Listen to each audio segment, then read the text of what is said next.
अस्सलाम वालेकुम दोस्तों, वेलकम टू माय चैनल केवीओ। आज हम जो मूवी एक्सप्लेन करने जा रहे हैं इसका नाम है मेलेफिसेंट फेरी गॉड मदर।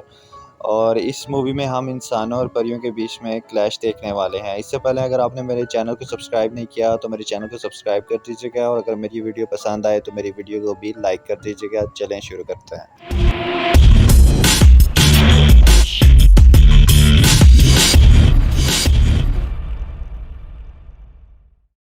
फ़िल्म की शुरुआत में हम एक बहुत ही खूबसूरत सा मैजिकल फॉरेस्ट देखते हैं, जिसमें एक बहुत ही प्यारी सी लड़की देखते हैं जिसका नाम मेलेफिसेंट होता है। और वो इस जंगल की क्वीन भी होती है। मेलेफिसेंट के सर पर 2 सींग होते हैं और उसकी पीठ पर 2 पर भी होते हैं, लेकिन इसने आज तक बाहर की दुनिया नहीं देखी होती, ना ही किसी इंसान को, क्योंकि इस मैजिकल फॉरेस्ट में इसके अलावा और डिफरेंट क्रिएचर्स रहते हैं। जब मेलेफिसेंट जंगल की सैर पर निकली तो इसने एक जंगल में एक इंसान का बच्चा देखा।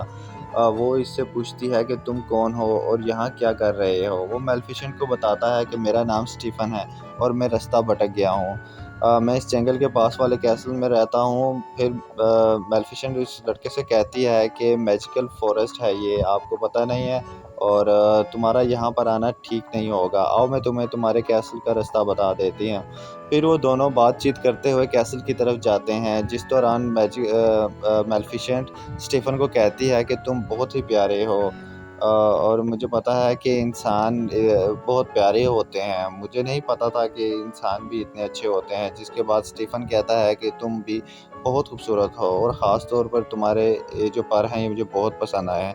स्टीफन कहता है कि मेरे पेरेंट्स नहीं हैं, क्या मैं तुमसे मिलने यहाँ रोज़ आ सकता हूँ, क्योंकि मैं उस कैसल में बहुत तन्हा महसूस करता हूँ। इस बात पर दोनों हैंडशेक करते हैं, जिससे मेलेफिसेंट को करंट लगता है, क्योंकि स्टीफन ने मेटल की एक रिंग पहनी होती है।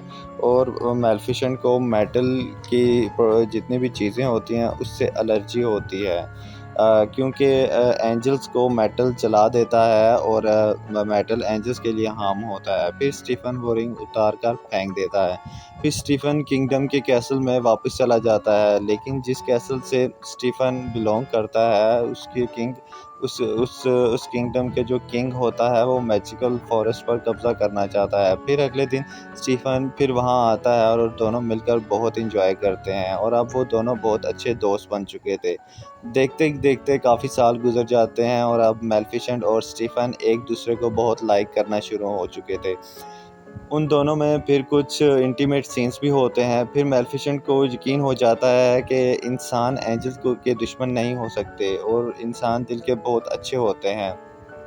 लेकिन कुछ अरसे के बाद स्टीफन उस फॉरेस्ट में आना बंद कर देता है, जिससे मेलेफिसेंट को स्टीफन की बहुत याद आती है और अब वो काफ़ी अकेली भी महसूस करने लगती है। फिर एक दिन जब मेलेफिसेंट को एक दरख्त पर बैठकर आराम कर रही होती है, तब भी उस किंगडम का किंग अपनी पूरी आर्मी के साथ उस फॉरेस्ट पर कब्जा करने के लिए आ जाता है। मेलेफिसेंट अपने जंगल की क्वीन थी, इसलिए वो आ जाती है और जंगल को प्रोटेक्ट करने के लिए आर्मी के सामने आके खड़ी हो जाती है। और फिर वो उस किंग से कहती है कि तुम लोग यहाँ क्यों आए हो। इस पर किंग कहता है कि मैं तुम लोगों को हरा कर यहाँ पर कब्जा करना चाहता हूँ। फिर वो उन लोगों पर अटैक करने का हुक्म दे देता है, और वो लोग जैसे ही आगे बढ़ते हैं वो काफ़ी एग्रेसिव हो जाती है। वो अपने फॉरेस्ट के सारे गार्ड्स और अजीबोगरीब क्रिएचर को बुला लेती है, और मेलेफिसेंट की टीम इतनी पावरफुल होती है कि वो किंग की आर्मी को धोना शुरू हो जाती है। फिर हम देखते हैं कि मेलेफिसेंट खुद अपने पर से बहुत सारे सोल्जर्स को अकेले ही ढेर कर देती है। इसके पर इतने बड़े वो हो जाते हैं कि वो इसकी इसकी मदद से बहुत से सोल्जर्स को अकेले ही ढेर कर देती है। काफ़ी देर फाइट होने के बाद मेलेफिसेंट उस फाइट को जीत जाती है और किंग अपने सोल्जर के साथ वहाँ से चला जाता है। और किंग बहुत बहुत ही ज़्यादा बूढ़ा हो जाता है। वो अपने ख़ास लोगों को अपने कमरे में बुलाता है और कहता है कि इस मैजिकल फॉरेस्ट में बहुत सारा ख़जाना छुपा है, इसलिए मैं चाहता हूँ इस पर कब्ज़ा कर लिया जाए, और मैं वादा करता हूँ कि जो कोई भी ऐसा करेगा इसकी शादी मैं अपनी बेटी से करवा दूँगा, और वही इस किंगडम का नया किंग भी होगा। तभी एक लड़का सामने आता है, तो हमें ये पता लगता है कि ये वही लड़का है जिसका नाम स्टीफन है। लेकिन अब वो बड़ा भी हो चुका है और लालची भी हो चुका है। वो आकर हामी भरता है कि मैं ऐसा करूँगा। अगले सीन में हम स्टीफ़न को अपने देखते हैं कि फ़ॉरेस्ट में वो जाता है स्टीफ़न जैसे जिसे देखते ही साथ ही मेलेफिसेंट से कहती है कि आखिर तुम्हें मेरी याद आ ही गई। इतने दिनों से तुम कहाँ थे और कैसी ज़िंदगी गुज़र रही है तुम्हारे इन ज़ालिम इंसानों के साथ। इस पर स्टीफ़न इसे ये कहता है कि मैं तुम्हें ये बताने आया हूँ कि किंग तुम्हें मारना चाहता है। मैं तुम्हें अकेला नहीं छोड़ सकता। मैं तुम्हें आज भी प्यार करता हूँ। मैं मजबूर था जिसकी वज़ह से मैं तुम्हें मिलने नहीं आ सका। मेलेफिसेंट एक बार फिर उस पर यकीन कर लेती है क्योंकि वो एक परीज़ात है। उसको क्या पता कि इंसान कितने झूठे और फ़रेबी होते हैं और जब गिरने पे हैं तो किस हद तक गिर सकते हैं। तो फिर हम देखते हैं कि फिर वो दोनों झील के किनारे प्यार भरी बातें करते हैं जिसमें स्टीफ़न इसको अपनी बोतल से पानी पिलाता है और पानी पीते ही मैजिकल वो जो होती है मेलेफिसेंट होती है वो बेहोश हो जाती है क्योंकि उसके पानी में नींद की दवाई मिली हुई थी। मेलेफिसेंट के बेहोश होते ही स्टीफ़न अपना चाकू निकाल लेता है और इसे मारने की कोशिश करता है। वो इसे मारने लगता है तो इसे मेलेफिसेंट के साथ गुज़ारा हुआ बचपन याद आ जाता है। वो इसे मार नहीं पाता। तो फिर वो काफ़ी देर इसी कशमकश में होता है लेकिन एट द एंड वो फिर यही फ़ैसला करता है कि मेलेफिसेंट के दोनों पर काट लिए जाएँ। लिहाज़ा वो मेलेफिसेंट के दोनों पर को काट देता है और वहाँ से चला जाता है। अगली सुबह जब मेलेफिसेंट को होश आता है तो वो देखती है कि इसके दोनों पर गायब हैं। यह देखकर वो बहुत रोने लगती है क्योंकि इसकी सब खूबसूरती इसके परों में थी और ताकत भी इसके परों में होती है। दूसरी तरफ हम देखते हैं कि स्टीफ़न परों को काटने के बाद उन परों को ले जाता है और किंग के सामने जाके रखता है और कहता है ये लीजिए, मैंने आपसे किया हुआ वादा पूरा किया। किंग इससे बहुत ज़्यादा खुश होता है और अपनी प्रिंसेस से स्टीफ़न की शादी करवा देता है। इसके बाद स्टीफ़न वहाँ का नया राजा बन जाता है। उधर मेलेफिसेंट पर के बिना काफ़ी उदास थी और वो अब उड़ नहीं पा रही थी और फिर जब एक दिन वो कहीं जा रही होती है तो देखती है कि एक शिकारी एक कौवे को मारने वाला होता है। वो ये सब चीज़ें बर्दाश्त नहीं कर सकती थी और वो अपनी मैजिकल पावर से इस कौवे को इंसान बना देती है। वो इंसान बनने के बाद मेलेफिसेंट के पास आता है, उसे कहता है कि मेरी जान बचाने का बहुत-बहुत शुक्रिया। आपने मेरी मदद की है और आज से मैं आपका गुलाम हूँ। मेलेफिसेंट एग्री हो जाती है और इसका नाम डेवन रख देती है और इसे ऑर्डर देती है कि वो कैसल में जाकर सभी पर नज़र रखे। वो ऐसा ही करता है। कैसल से लौटने के बाद वो मेलेफिसेंट को बताता है कि स्टीफ़न ने आपको धोखा दिया है। वो राजा बनने के लिए उसने ये आपके पर काटे थे जिसके बाद मेलेफिसेंट को इंसानों से नफ़रत हो जाती है। कुछ दिनों के बाद स्टीफ़न की एक बेटी पैदा होती है। वो इस खुशी में वो सब लोगों को वहाँ पे बुलाता है और एक पार्टी ऑर्गेनाइज़ करता है जिसका फ़ायदा उठाकर मेलेफिसेंट भी वहाँ पे पहुँच जाती है और उसे विश करने लगती है और इस बच्ची से मिलती है और कहती है कि तुम बहुत प्यारी हो, मगर जैसे ही तुम 16 साल की होगी तुम्हें एक सुई चुभेगी और तुम्हारी डेथ हो जाएगी। और वो इस बच्ची को बददुआ दे देती है। आप बददुआ कह लें, श्राप कह लें, व्हाटएवर जो भी आप कह लें। स्टीफ़न इसे कहता है कि तुमने ऐसा क्यों किया? तुम ऐसा नहीं कर सकती। तुम मेरा बदला मुझसे लो, ना कि मेरी बेटी से।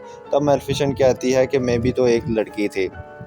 वो कहती है कि क्या तुम भूल गए हो कि तुमने मेरे साथ क्या-क्या किया था? लेकिन मेलेफिसेंट के दिल में अभी भी इसके लिए नरमी पाई जाती है। वो इसे कहती है कि इसका एक हल हो सकता है। अगर 16 साल की उम्र से पहले तुम्हारी बेटी को इसका प्यार मिल गया, तो वो बच जाएगी। स्टीफ़न ये बात सुनकर काफ़ी परेशान हो जाता है और वहाँ 3 छोटी-छोटी परियों को बुलाता है और कहता है कि इसे 16 साल की उम्र तक यहाँ मत लाना। नहीं तो इसका श्राप सच हो जाएगा। इसके बाद स्टीफ़न मैजिकल फॉरेस्ट पर अटैक करने निकल जाता है, मगर वो ऐसा नहीं कर पाता क्योंकि जंगल को मेलेफिसेंट ने अब अपनी पावर से बिल्कुल ब्लॉक कर दिया था और कोई भी इंसान उधर मैजिकल फॉरेस्ट में नहीं। दूसरी तरफ हम देखते हैं कि अब वो प्रिंसेस को दिखाया जाता है। इसका नाम अरोरा होता है और वो 3 एंजल्स जो होती हैं वो उसको लेकर काफ़ी दूर चली गई होती हैं। लेकिन मेलेफिसेंट अपने क्रॉ के ज़रिए पता लगवा ही लेती है अरोरा किधर रहती है और मेलेफिसेंट वहाँ चली जाती है। वो उसे डराने की कोशिश करती है लेकिन वो छोटी-सी बच्ची यानी कि अरोरा उसको देखकर हँसने लगती है। ये देखकर मेलेफिसेंट का दिल मौम हो जाता है। वो क्योंकि वो एक नेक परी होती है, फिर वो इसे अपने साथ मैजिकल फॉरेस्ट ले जाती है। वो 3 परियां जो अरोरा का ख्याल रखने के लिए रखी गई थी वो बहुत केयरलेस होती हैं। फिर हम देखते हैं कि एक दफ़ा अरोरा भाग रही होती है तो वो खाई से गिरने वाली होती है, लेकिन वहाँ पे आके मेलेफिसेंट उसको बचाती है। देखते ही देखते अरोरा 15 साल की हो जाती है और वो बदवा पूरी होने के लिए तकरीबन 1 साल रह गया था। बदवा कह लें उसको या शराब कह लें। और मेल्फिसेंट की तरह ही अरोरा को भी बाहर की दुनिया देखने का बहुत शौक होता है। फिर एक सीन में हम देखते हैं कि अरोरा को फ़ील होता है कि वहाँ पर कोई है, तो वो अरोरा से कहती है सामने आओ, मैंने आपसे बहुत ज़्यादा सवाल करने हैं। फिर मेल्फिसेंट उसके सामने आ जाती है और प्रिंसेस अरोरा से देखकर बहुत खुश हो जाती है और वो हँसना शुरू हो जाती है। फिर वो कहती है आप तो वही हो जिसने मेरा बचपन से ख़्याल रखा है, आप तो मेरी गॉड मदर हो। वो कहती है मैं तो आपको पहचानती हूँ और वो आपके साथ जो कौवा होता है वो भी मुझे बहुत अच्छा लगता है। लेकिन मेल्फिसेंट को उससे इस जवाब की बिल्कुल भी उम्मीद नहीं होती, तो मेल्फिसेंट के दिल में उसके लिए बहुत नरमी पैदा हो जाती है और अब वो ये नहीं चाहती कि जो श्राप उसने दिया था वो पूरा हो, क्योंकि उसके बाद वो दोनों एक माँ बेटी की तरह रहना शुरू हो गई थी। वो साथ खेलती थी, साथ बातें करती थी, वो बहुत एक दूसरे की यूज्ड टू हो चुकी थी। फिर एक दफ़ा हम देखते हैं कि अरोरा सोई हुई होती है और मेल्फिसेंट वहाँ पर आती है। वो कोशिश करती है कि अपनी पूरी पावर्स का वो इस्तेमाल करती है। वो कोशिश करती है कि उसने जो शराब दिया था वो वापस ले, लेकिन उसकी बहुत कोशिश के बावजूद भी वो शराब वापस नहीं ले पाती, क्योंकि उस शराब को दिए हुए भी काफ़ी टाइम हो चुका होता है। इस लिहाज़ा वो ये सोचती है कि ये अब शराब वापस नहीं होगा, तो वो फिर दूसरा ऑप्शन इसका ढूँढना शुरू हो जाती है, क्योंकि उसने कहा था कि अगर इसको इसका सच्चा प्यार मिल गया तो ये शराब ख़त्म हो जाएगा। देखते ही देखते फिर हमें पता लगता है कि प्रिंसेस अरोरा का 16वां बर्थडे आने वाला है और मेल्फिसेंट यही दुआ कर रही होती है कि अल्लाह करे इसको इसका प्यार मिल जाए। फिर एक सुबह हम देखते हैं कि मेल्फिसेंट और अरोरा बैठे होते हैं, बातें कर रहे होते हैं। इतने में अरोरा मेल्फिसेंट से पूछती है कि सब एंजल्स के पर होते हैं, तो आपके पर किधर गए हैं? तो वो फिर मेल्फिसेंट कहती है कि मेरे भी पर हुआ करते थे, लेकिन एक इंसान ने मुझे धोखा देकर मुझसे मेरे पर छीन लिए। और कहती है कि मुझे वो इंसान बहुत याद आता है। ये कहकर मेल्फिसेंट रोना शुरू हो जाती है।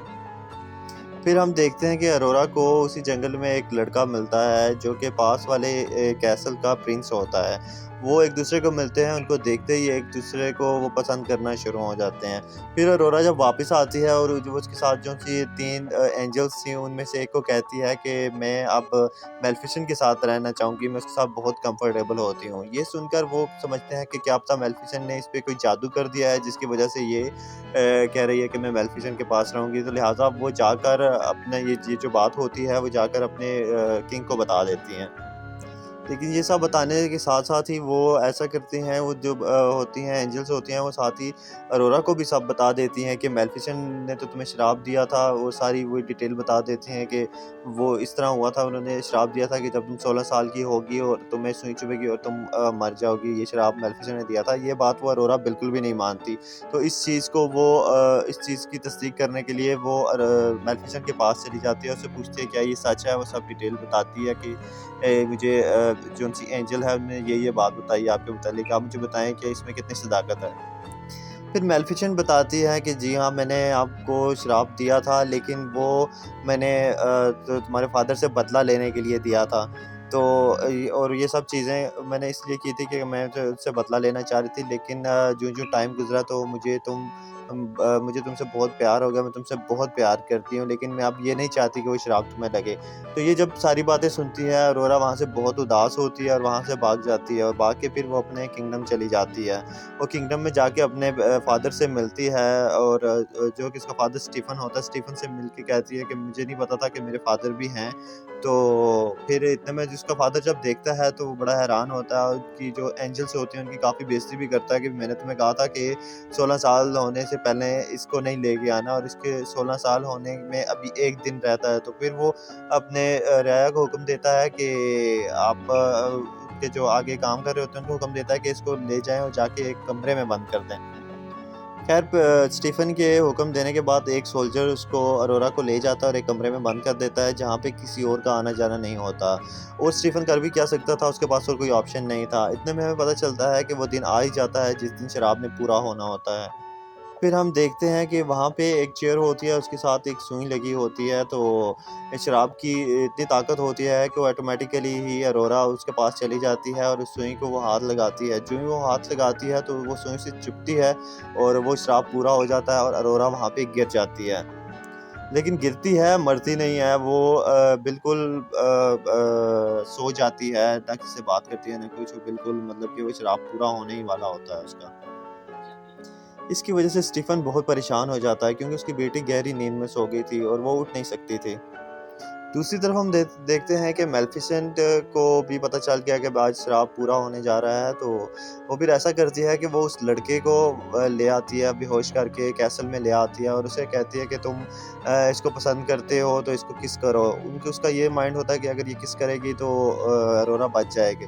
तो वो किस करता है, लेकिन अरोरा को उससे कोई फ़र्क नहीं पड़ता, जिससे वो बहुत उदास होती है क्योंकि अब सारे ऑप्शंस ख़त्म हो चुके थे। मेलेफिसेंट भी पास जाती है, रोती है और उसको एक किस करती है। किस करके वो जाने ही वाली होती है तो देखती है कि अरोरा ने अपनी आँखें खोल दी हैं और वो उससे ये पता चलता है कि अभी वो लड़का उससे इतना प्यार नहीं करता जितनी मेलेफिसेंट उससे प्यार करती। इतने में हम देखते हैं कि स्टीफन मेलेफिसेंट पर हमला कर देता है और उस पर एक मेटल की ज़ंजीर फेंक देता है। और जैसे कि आपको पता है कि मेटल परियों के लिए बहुत हार्म होता है क्योंकि परियां जल जाती हैं। तो इसमें हम देखते हैं कि मेलेफिसेंट बहुत बेबस हो जाती है, लेकिन वो अपने पावर से उस क्राउ को एक ड्रैगन में बदल देती है। वो बहुत बड़ा ड्रैगन बन जाता है और वो अपने मुँह से आग उगलता है इधर-उधर, वो काफ़ी तबाही मचती है। इतने में हम देखते हैं कि अरोरा जा रही होती है उन पर, वो परों को देख लेती है जो बेसिकली मेलेफिसेंट के पर होते हैं। तो मेलेफिसेंट की इस कासल में जाने से ये होता है कि वो जो पर होते हैं वो फड़फड़ाना शुरू हो जाते हैं। तो इतने में ये होता है कि वो अरोरा उस केस को नीचे फेंकती है जिससे वो पर आज़ाद हो जाते हैं और वो जाकर मेलेफिसेंट को अटैच हो जाते हैं। जो ही वो पर अटैच होते हैं जिससे मेलेफिसेंट की सारी ताकत उसको दोबारा मिल जाती है और वो उड़ना शुरू कर देती है। वो जो ही उड़ना शुरू होती है कि वो देखती है कि स्टीफ़न उसको पकड़ लेता है। फिर वो स्टीफ़न को बाँध कर फेंकती है और उसको वो मारना बिल्कुल भी नहीं चाहती। वो वहाँ से निकल ही रही होती है कि देखती है कि पीछे स्टीफ़न उस पर हमला करता है, उसको पकड़ लेता है। वो ऊपर से छलांग मारती है, तो पीछे स्टीफ़न ने उसको पकड़ा होता है, लेकिन जो ही वो ज़मीन के करीब पहुँचते हैं तो मेलेफिसेंट अपने पर खोलती है जिससे स्टीफ़न नीचे गिर जाता है और स्टीफ़न की वहीं पे जान चली जाती है। फिर अगले दिन हम देखते हैं कि मेलेफिसेंट वो जो बाउंड्री थी उस मैजिकल फॉरेस्ट के इर्द-गिर्द थी, उस बाउंड्री को वो बिल्कुल हटा देती है और वहाँ पे फिर दोबारा से फूल खिलना शुरू हो जाते हैं। चारों तरफ हरियाली सी छा जाती है। उसके बाद हमें मेलेफिसेंट और अरोरा को दिखाया जाता है और फिर मेलेफिसेंट अरोरा को कहती है कि आज से तुम इस फॉरेस्ट की क्वीन हो, और वो उसको ताज पहनाती है और उसके बाद वो जो सा किंगडम होता है, फॉरेस्ट होता है, वो दोनों मर्ज हो जाते हैं और वहाँ के लोग हँसी-खुशी रहना शुरू हो जाते हैं। तो गाइज़, कैसे लगी आपको ये मूवी और एक्सप्लेनेशन कैसा लगा? अगर अच्छा लगा हो तो प्लीज़ मेरे चैनल को सब्सक्राइब कर दीजिएगा और इस वीडियो को भी लाइक कर दीजिएगा। बहुत-बहुत शुक्रिया।